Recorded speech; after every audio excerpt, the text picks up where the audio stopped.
Köpek balığı istilası. Türkiye denizleri alarm veriyor.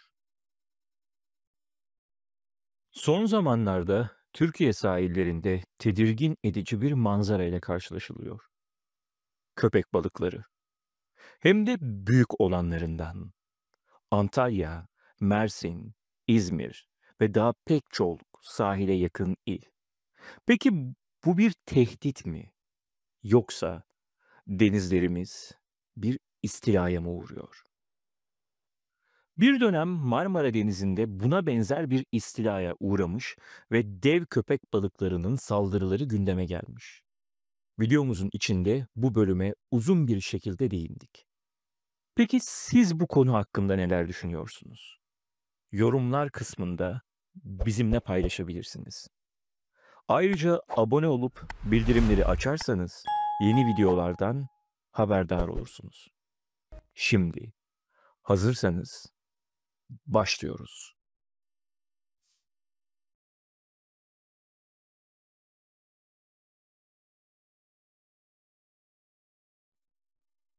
Deniz suyu sıcaklıklarının artması, özellikle Akdeniz ve Ege'de tropikal ve yarı tropikal türlerin kuzeye göç etmelerine neden oluyor. Bu durum Leppezien göç olarak da biliniyor. Yani Süveyş kanalı üzerinden gelen türlerin Akdeniz'e yayılması. Uzmanlar Akdeniz'in son yıllarda tropikleştiğini söylüyor. 30 derecenin üstünde çıkan bazı deniz suyu sıcaklıkları tropikal canlıları kuzeye doğru itiyor. Bunun sonucu mu? Köpek balıkları artık bizim evimize geliyor. Boğaziçi Üniversitesi Deniz Bilimleri Enstitüsü'ne göre Akdeniz'de deniz suyu sıcaklığı son 20 yılda 2 derece arttı. Bu da birçok göçmen türün, özellikle de avcıların yeni av sahaları aramasına yol açıyor. Bazı köpek balığı türleri daha sıcak suları tercih ettiği için Türkiye kıyıları artık onlar için uygun yaşam alanı haline geliyor. Köpek balıkları her yıl belirli dönemlerde göç ederler. Ancak göç yolları iklim değişikliği ve insan etkisiyle sapmaya başladı. Bazı türler Türkiye kıyılarında üreme alanı olarak kullanmaya başlamış ve bazıları da bu yerleri benimsemiş.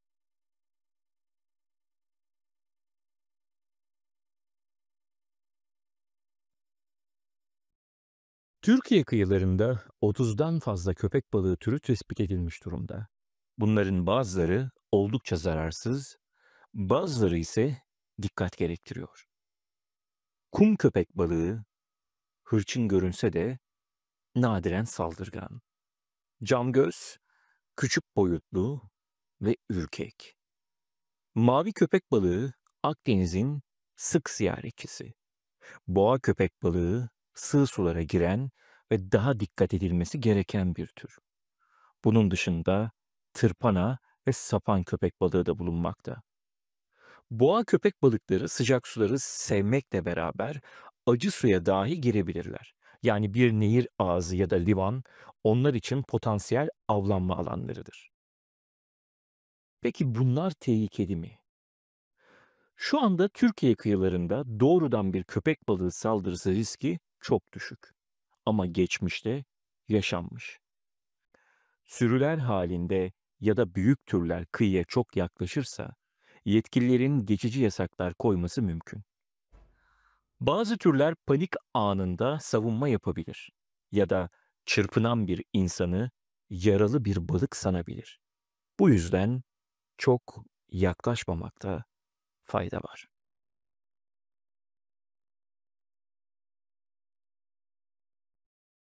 Bu alışılmadık artışta sadece sıcaklık değil, insan etkisi de büyük.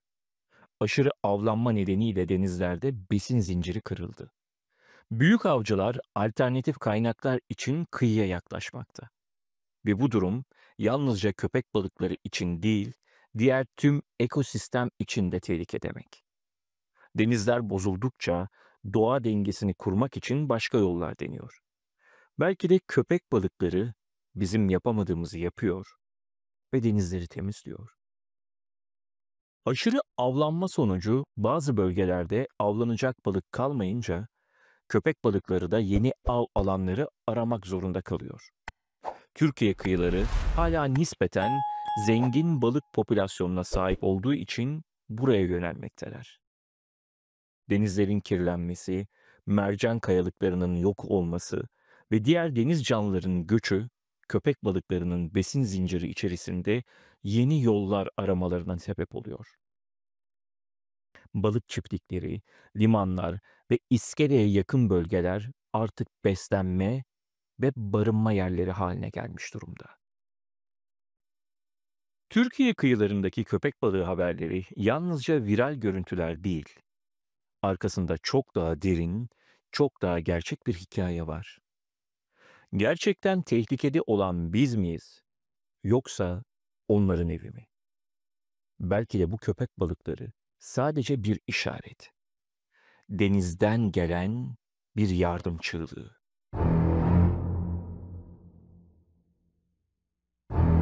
Marmara'yı istila eden dev köpek balıkları. Denizlerde yaşadığı bilinen en büyük yırtıcı balık, ölüm makinesi. Besin zincirinin en üstünde yer alan, dünyada en çok korkulan hayvan gibi tanımlamalar tek bir hayvan için yapılır. Büyük beyaz köpek balığı. Büyük beyaz, sırt kısmı koyu gri, karın kısmı beyaz renklidir. Bu renkler alttan bakıldığında yukarıdan gelen ışıkla, üstten bakıldığında zeminle uyumlu görünür. Bu uyum avlanma stratejisinde avantaj sağlar.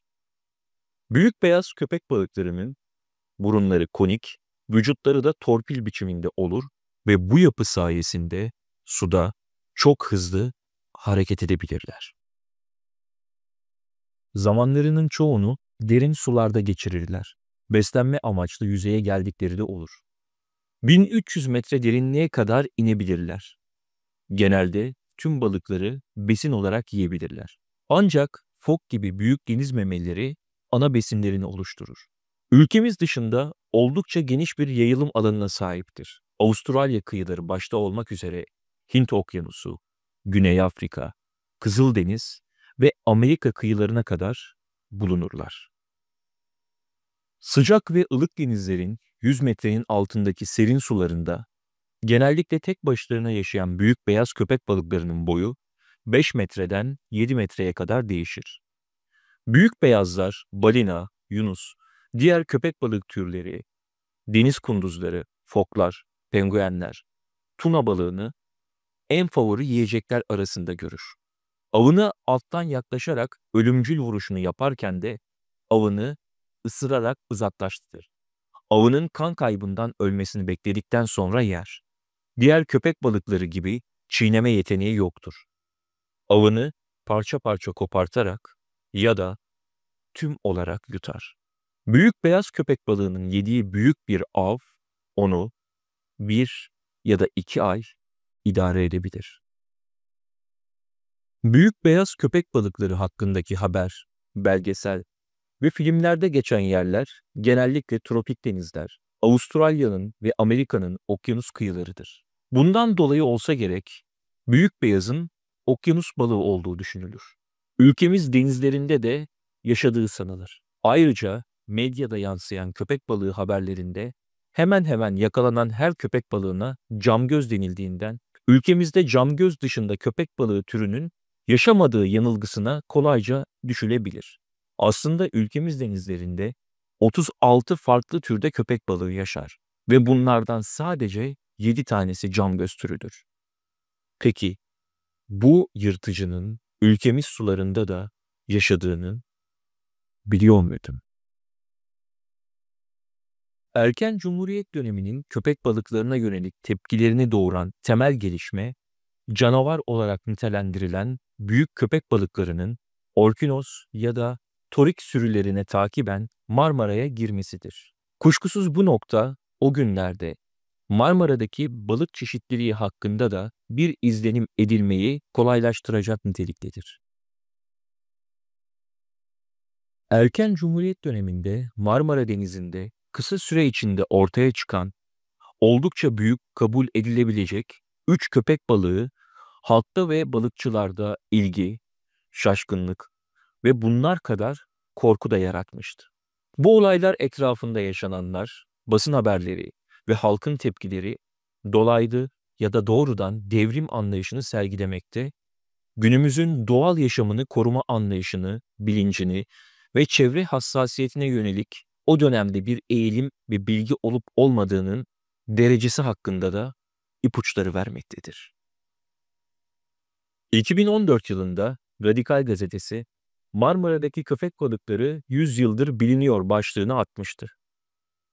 Bu başlık daha çok Marmara Denizi'nin türleri için geçerli görünmekle birlikte bu coğrafyada görülen köpek balıklarının özellikle büyük olanlarının hikayesi çok daha gerilere gitmektedir. Marmara Denizi'nde antik çağlarda yunus, fok dışında deniz canlılarına pek rastlanmamakla birlikte Petrus Gallius aracılığıyla İstanbul surlarına yakın bir yerde tutulmuş ve hiçbir balıkçının tanımadığı son derece büyük bir Harharias cinsi köpek balığı görüldüğü kayıtlara geçmiştir. Böyle balıklara seyrek rastlanıldığından kıyıya çekilerek bir canavar gibi sergilenmeleri zamanla gelenekselleşmiştir. Benzer görüntülere ilerleyen tarihlerde de karşılaşılmaktadır. Bu çizgide en önemli kayıt 19. yüzyılın sonlarını tarihlendirmektedir. 1881 yılının Şubat ayında Beylerbeyi kıyısında yaklaşık 4 metre uzunluğunda bir köpek balığı karaya vurmuştur. Kasım ayında ise uzunluğu 4 metre 70 santim olan 1500 kilo ağırlığındaki bir büyük beyaz köpek balığı Boğaz içinde yakalanmıştır. 1881'in Kasım ayında büyük beyaz, oltaya yakalanan hemen hemen 5 metrelik bir bireyle Boğaz içinde tekrar ortaya çıkmıştır. 1900'lerin başından 1970'lere kadar yayınlanmış olan bazı gazete ve dergilere şöyle bir göz attığımızda, Boğaz içinde ve İstanbul'un Marmara kıyılarında 30'dan fazla büyük beyaz köpek balığı, özellikle orkinos avcıları tarafından yakalandığına ilişkin kıyıda köşede kalmış haberler göze çarpmaktadır. 19. yüzyılın son çeyreği içinde yaşanan bu gelişmelerden sonra 1910'lu ve 1920'li yıllarda Marmara'da büyük köpek balıklarıyla karşılaşmalar sürmüştür. 20. yüzyılın başlarında İstanbul Balıkhanesi'nin müdürlüğünü yapmış olan Karakin Deveciyan Efendi, 1915 tarihli Balık ve Balıkçılık isimli Türkiye'de alanında bir ilk olarak kabul edilen kitabında Dersaadet Balıkhanesi'ne gönderilen 4 metre tul ve 135 santimetre arzında bir harharyazın karnından 8 adet torik balığının çıkarıldığını belirtmektedir. Deveciyan Efendi 1910 Kasım'ında balıkhanedeki görevine başladığında bu köpek balığı 1910 ve 1915 aralığında yakalanmış olmalıdır. 1916 yılında Salista dalyanına yaklaşık 7-8 metrelik bir köpek balığı girmiştir. Kafasından 3 kurşunla öldürülen ve büyüklüğü nedeniyle Mamla'ya yüklenemeyen bu köpek balığının sadece kafası 200 kilo gelmiştir. Marmara Denizi'nin köpek balıkları 1920'lerin hemen başlarında yeniden varlıklarını hissettirmiştir. Nitekim Deveciyan'ın tarihlendirmesiyle 1920 senesinin Mayıs ayının 17. pazar günü Sedef Adası civarında kılıç balığı avı sırasında 4 metre 65 santimlik bir köpek balığı da yakalanmıştır. Deveciyan'ın bu hayvanı bizzat kendisinin incelediği ve notlarını sakladığı anlaşılmaktadır. Onun kayıtlarına göre köpek balığının yan kanatları 80 santim boyunda olup sırt kanatı 60 santim yüksekliktedir. Pek geniş olan başının alt tarafında açılan ağzının alt ve üst çenelerinde ikişer sıra ve her sırada 21 tane hançere müşabih mümessel dişleri vardı. Öte yandan balıkhanede 500 kiloyu aşan tartı olmadığından balık tartılamamış fakat ağırlığının 1200 ile 1500 kilo civarında olduğu tahmin edilmiştir. Deveciyan tarafından Harharyas cinsi olduğu aktarılan köpek balığı ücret karşılığında haftalarca İstanbul Balıkhanesi'nde teşhir edilmiştir.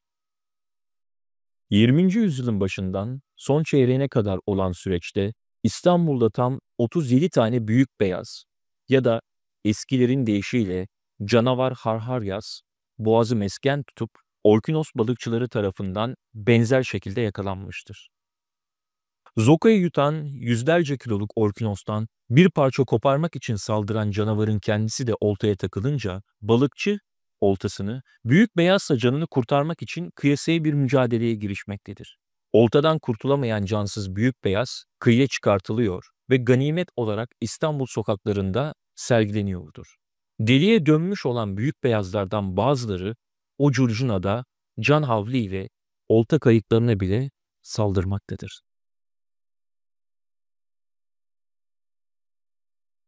1920'li yılların ortalarında Marmara Denizi 1881 yılında olduğu gibi ama bu kez daha yoğun, hatta belki önceki dönemlerle karşılaştırıldığında adeta bir köpek balığı akınına sahne olmuştur.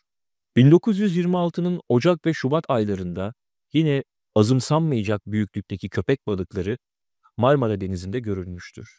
Yılın ilk günlerinde muhtemelen 21 Ocak'ta Büyükada'da İskele'ye yakın bir mevkide balıkçılar 5 metreden fazla uzunluğa sahip 1 tonu aşkın ve 1 metre genişliğinde Cumhuriyet ifadesiyle bir deniz canavarı yakalamıştır.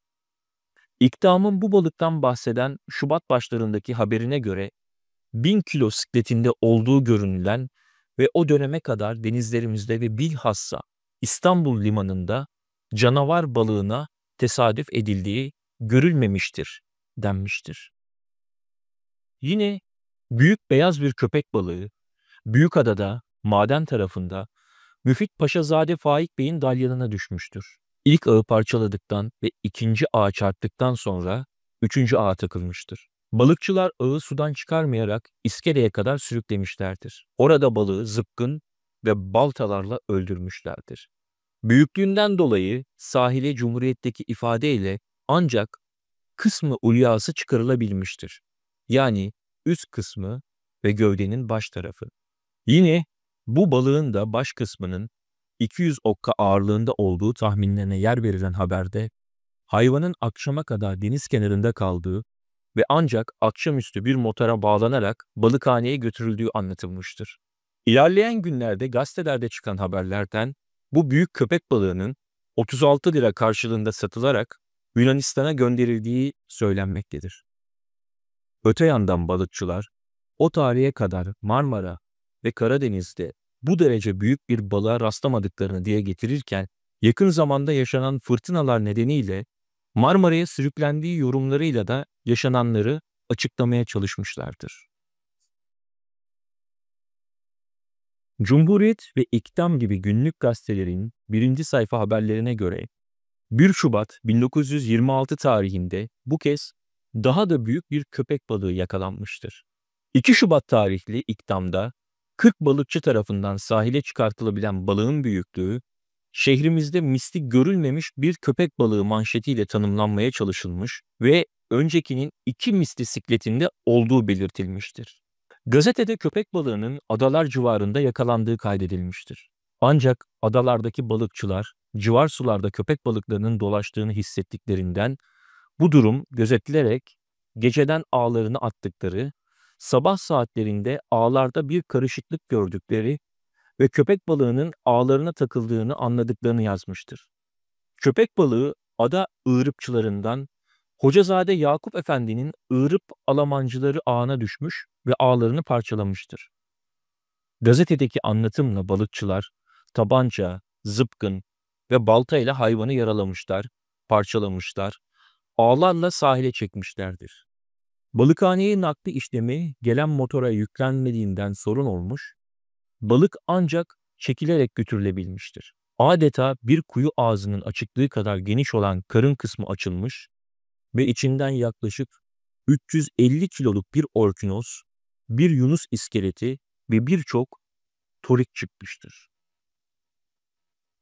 Cumhuriyet'teki biraz farklı anlatıma göre köpek balığı Beykoz'da balık ağlarının içine düşmüş, kurtulmak için çabalarken ağları yırtmış ve yaralanarak ölmüştür. Ölü köpek balığının su yüzeyine çıkması üzerine polis balıkhane telefonundan durumdan haberdar edilmiş, ardından balık Beykoz'a gönderilen bir motorla balıkhaneye taşınmıştır. Gazetedeki haberde balığın büyüklüğünden dolayı onu tartabilecek kantar bulunmadığının altı çizilmiştir.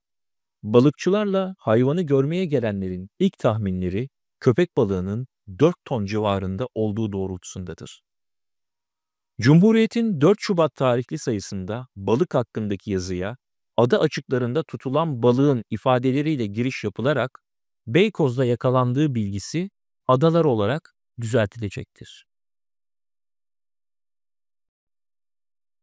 Köpek balığını yakalayan Yakup Kaptan ile Kalkavanzade İbrahim Kaptan, İktam muhabirlerine açıklama yapmıştır. Balıkçılar, Envali Mekture'nin volilerini kiraladıklarını, ağlarına giren torikleri köpek balıklarından korumak için yedek ağlar kurduklarını, birkaç gün önce büyükçe bir köpek balığının bu ağlara takıldığını gazetenin muhabirine anlatmışlardı. Sabaha kadar boğuştukları, ağları parçalayan köpek balığı sonunda dayanamayarak ölerek su yüzeyine vurmuştur.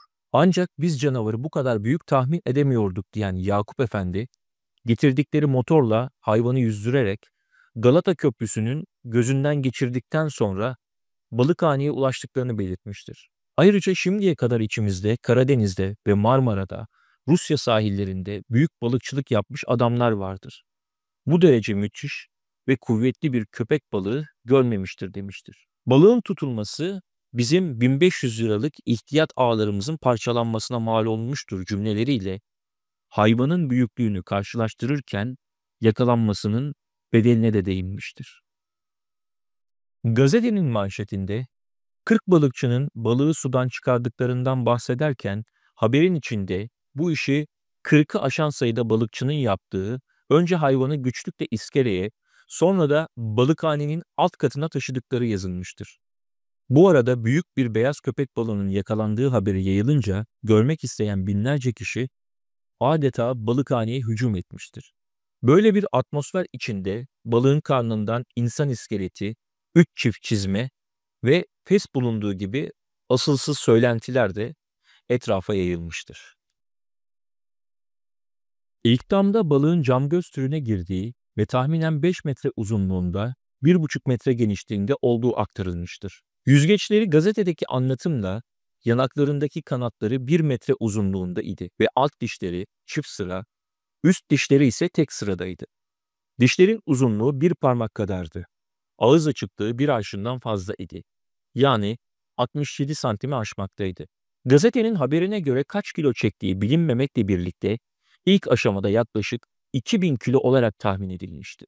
3 Şubat baskısında yine tahmin yürüterek 3000 kilo olduğu yazılmıştır. 14 Şubat tarihli sayısında ise balığın ağırlığının yaklaşık 5000 kilo olarak verilmiştir. Cumhuriyet'in 3 Şubat baskısında yani henüz köpek balığının yakalandığı ilk günlerde 5000 kilo kadar olduğu ve o günlere kadar emsalinin İstanbul'da görülmediği ileri sürülmüştür. Yakup Efendi ağlarına düşen balığı Tayyare Cemiyeti'ne hediye etmişti. Cumhuriyetteki ifadelerle alelacayip deniz canavarının ufak bir ücret karşılığında Tayyare Cemiyeti tarafından Taksim Stadyumunda halka teşhir edilmesine karar verilmiştir. Nitekim cemiyet İstanbul Merkez Şubesi'nden Sadi Bey, balığın asker ve çocuk 5 kuruş, başıbozukların 10 kuruş mukabilinde sergilenebileceğine basına açıklamıştır. Bunun üzerine 2 Şubat'ta 20'ye aşkın hamalın büyük çabalarına bağlı olarak köpek balığı bir arabaya yüklenerek üstü örtülmüştür. Gayet büyük ve 4 mandanın çektiği bu araba aracılığıyla hayvan ağır ağır Şişhane Tepebaşı'ndaki Beyoğlu üzerinden stadyuma taşınmıştır. Bu taşıma sırasında balığı görmek isteyenler yüzünden köprü üzeri adeta geçilmez bir hal almıştır.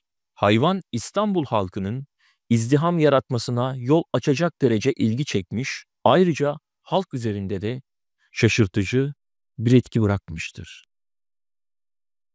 Teyyare Cemiyeti hediye edilen köpek balığını 3 Şubat'tan itibaren meraklılara sergilemeye başlamıştır. Bir günlük hasılat bedelinin 200 lirayı bulduğu gazetelere haber olmuştur. Öte yandan balık 3 günlük sürede çürümeye başlayınca Sıdatyum'dan balığın büyüklüğü orantısında bir havuz açılmış ve Bayter gibi çeşitli uzmanlardan oluşan ekipler ilaçlama yaparak balık üzerinde mumyalama çalışması yürütmüştür. Büyük beyaz köpek balıklarının halk üzerindeki etkisinin uzun süre hissedildiği görülmektedir. Nitekim Eser Tutel, "Özlemin tadı başkadır" adını taşıyan, kendisine ayrılmış sütunlarda "Taksim'de kışladan bozma bir top sahası vardır" başlıklı yazısında dönemin basınında çıkan köpek balığı hakkındaki haberleri de doğrulayacak şekilde şu ayrıntıya yer vermiştir. Son olarak dev bir köpek balığı bile burada görücüye çıkarılmıştır. Nasılsa 6-7 metre uzunluğunda koskoca bir köpek balığı yakalandıktan sonra balıkçılar bu deniz canavarını getirip günlerce bu stadın ortasında halka teşhir ettikleri anlatılır. Sonunda bu korkunç balık azmanı açıkta durmaktan korkmaya başlamış, balıkçılar da çaresizlik üzerinde onu apar topar alıp götürmek zorunda kalmıştır.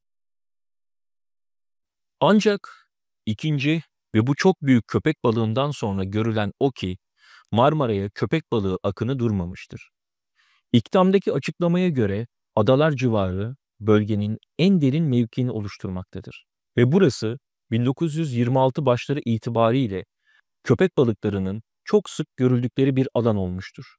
Gazetenin 14 Şubat tarihli sayısından evvelki gece olarak ifade edilen Cumhuriyet'teki tarihlendirmeye göre ise 11 Şubat 1926'da 1500 kilo olduğu tahmin edilen 4 metre uzunluğunda üçüncü bir köpek balığı Kiryeku adlı adalı bir balıkçı tarafından yakalanmıştır. Yine Cumhuriyet'in tasviriyle yalnız bir kanadı 1 metre olan ve başında 5 kat nefeslik bulunan köpek balığı 13 Şubat sabahı balıkhaneye getirilmiştir. Balık bir öncekinden daha büyük olmasına rağmen 40 kişilik taşıyıcı gruptan bahsederken ancak 50-60 kişinin çabasıyla karaya çıkarılabilmiştir. Ocak sonlarında yakalanan ilk köpek balığıyla karşılaştırıldığında bu üçüncü balık daha büyüktür. Gazete haberine göre meraklıların izdihamı nedeniyle balıkhane müdürü balığı saklı bir yere koymak zorunda kalmıştır. Aynı gün öğle vakti 20-25 yaşlarında genç bir balıkçı olan Kiryeku, Cumhuriyet'in muhabiriyle röportaj yapmıştır. Açıklamalara göre ilk büyük köpek balığı yakalandıktan sonra böyle bir balık yakalama hevesine kapılmış ve bir hafta kadar denizde peşlerinden koşmuştur.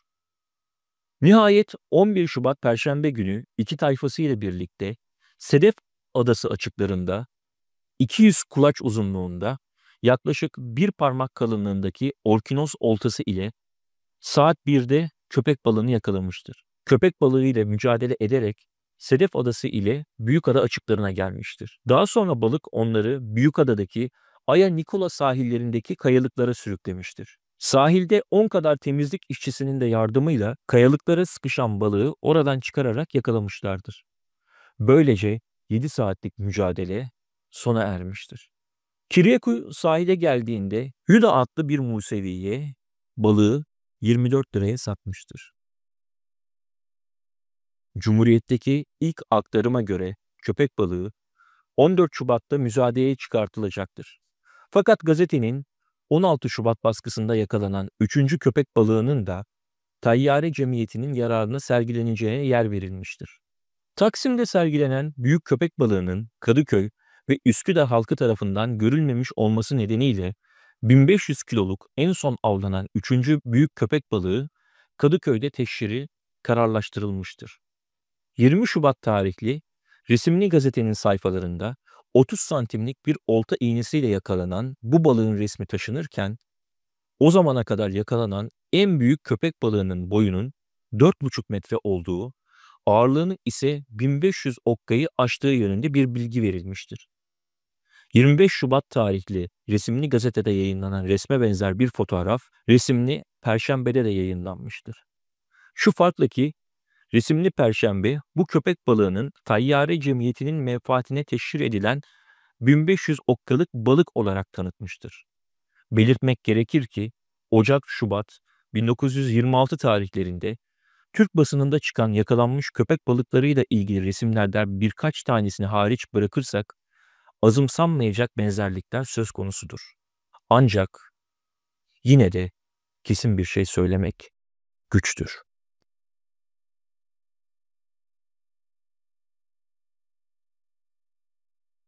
Ülkemizde 100 yıl içinde kayda geçen 18 köpek balığı saldırısı vardır. Bunların birkaçına beraber göz atalım. Kayıtlara geçen ilk büyük beyaz saldırısı 1930'larda Küçük Su Kası açıklarında gerçekleşir. İngiliz Başkonsolosluğu mensubu 2 kişi küçük sandallarıyla orkinos avlarken büyük beyaz köpek balığı ortaya çıkar ve sandalı devirir. 2 kişiden bir daha haber alınamaz. Ayrıca 2 milli yüzücümüzün de 1950'lerde Körfez'de parçalanmış cesetlerinin bulunduğu ve bunun da büyük beyaz köpek balığının işi olduğu söylenir. 1967 yılında İstanbul Tuzla'da zıpkınla balık avlayan Doktor Güngör Güven daldığı sırada bölgede bulunan dev bir beyaz köpek balığı tarafından saldırıya uğrar. Aralarında Rahmi Koç'un da olduğu bir grup dalgıçın yaptığı aramalarda Doktor Güven'in sadece eli ve parçalanmış dalış malzemeleri bulunur. Köpek balığı iri yüzgeciyle Tuzla sahillerinde dolaşıp çevreye korku salmaya devam eder. Üzerine boşaltılan bir şarjör tabanca mermisini de çok fazla önemsemeden bir zaman sonra oradan uzaklaşır.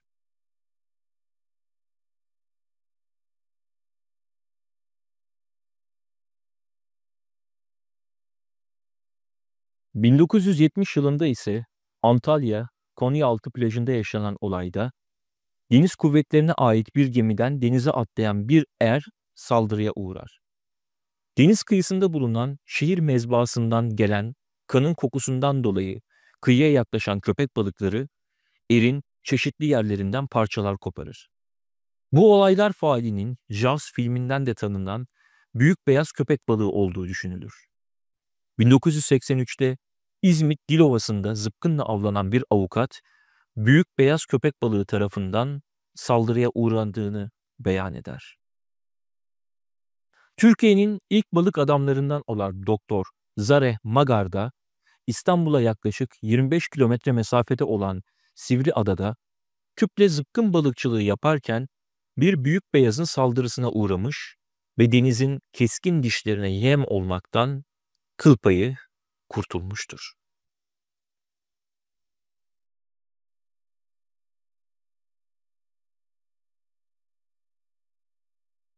2011 tarihli başka haberde ülkemiz karasularında soylarının tükendiği sanılırken Edremit Körfezi'nde balıkçıların ağlarına takılan büyük beyaz köpek balıklarının biriyle karşılaşıldığını söyleyen bir dalgıç Sahil Güvenlik Komutanlığı'na başvurur.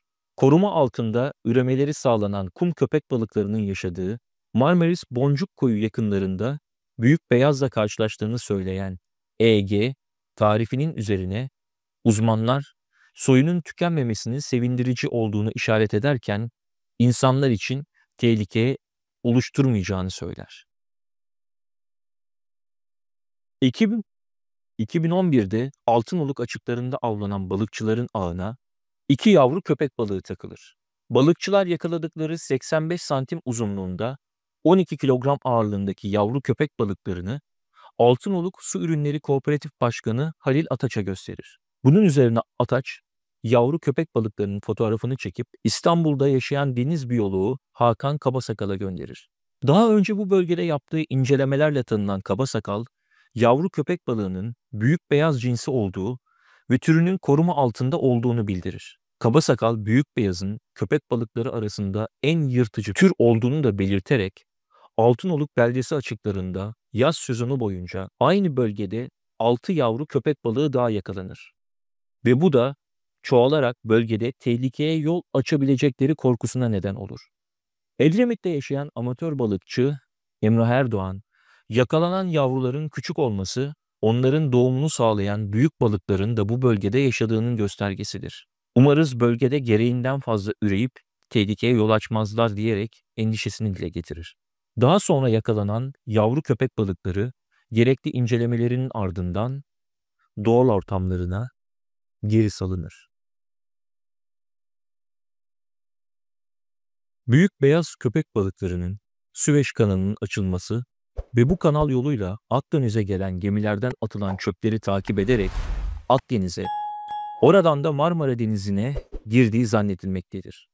Eldeki veriler büyük beyaz köpek balıklarının ülkemiz kıyılarında düzenli gelip gelmedikleri ya da devamlı kalıp kalmadıkları yönünde yeterli bilgiyi vermez. Bununla birlikte düzenli olarak yeni doğmuş yavru ve genç bireyler de yakalanır. Bunlara ek olarak 20 yıllık dönemde orkinos çiftliklerinin sayısının artması da yeni dağılımda rol oynayıp oynamadığı da bilinmiyor. Aşırı avcılık başta olmak üzere çok sayıdaki insan aktiviteleri büyük beyaz köpek balıklarının soylarının tehlike altına girmesine neden olmuştur. Bundan dolayı da Türkiye'de ve tüm dünyada Dünya Doğa Koruma Birliği tarafından koruma altına alınmıştır.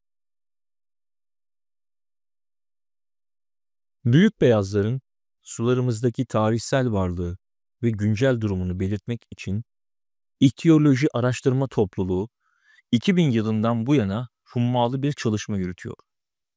Büyük beyazın yanı sıra sularımızda yaşayan diğer köpek balığı türlerine dair ele geçen tüm bilgilerin saklandığı EIT arşivinde bizim büyük beyazlara ait 54 kayıt mevcut. Bu kayıtlar içinde en yakın tarihli olanı ise 19 Eylül 2014 tarihinde Foça'da ıstakoz ağına takılarak yakalanmış olan 2 metre boyundaki genç bir bireye ait.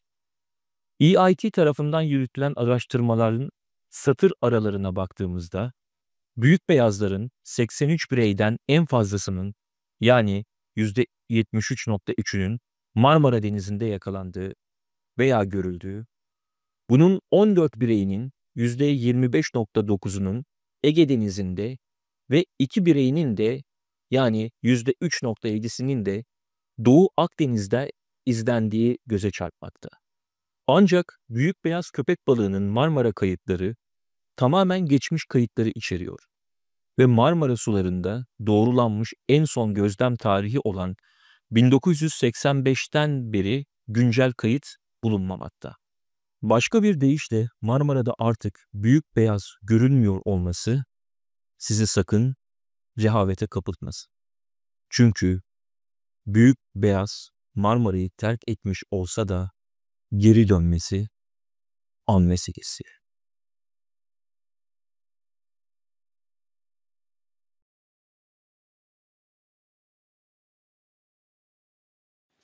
Kanalımıza destek için abone olmayı ve aynı zamanda bildirim sesini açmayı unutmayın.